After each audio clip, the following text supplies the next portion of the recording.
जब हम छोटे थे तो सुनते थे कि उत्तम खेती, मध्यम व्यापार और कनिष्ठ नौकरी, ऐसा सुनते थे। नौकरी को आखिरी गिनते थे।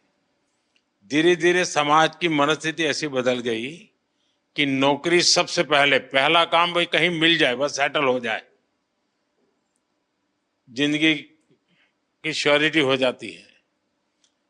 व्यापार मध्यम ही रहा और लोग यहां तक पहुंच गए, खेती तो सबसे आखिर में।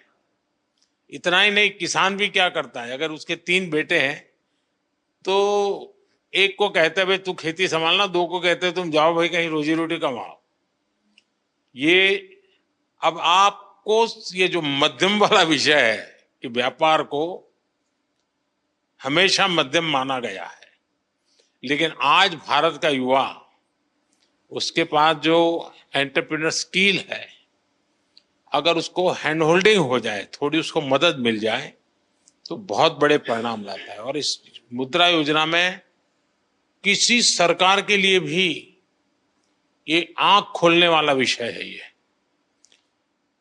सबसे ज्यादा महिलाएं आगे आई है, सबसे ज्यादा लोन के लिए अप्लाई करने वाली महिला है, सबसे ज्यादा लोन प्राप्त करने वाली महिला है और सबसे जल्दी रिपेमेंट करने वाली भी महिलाएं हैं। यानी ये एक नया क्षेत्र, और भारत, विकसित भारत के लिए जो संभावना है ना, वो इस शक्ति में पड़ी हुई है, वो दिखाई दे रहा है। और इसलिए मैं समझता हूं कि हमें एक वातावरण बनाना चाहिए। आप जैसे लोग जो सफल हुए हैं, आपको पता है, अब आपको किसी पॉलिटिशियन की चिट्ठी की जरूरत नहीं पड़ी होगी, किसी एमएलए एमपी के घर पे चक्कर नहीं काटना पड़ा होगा आपको।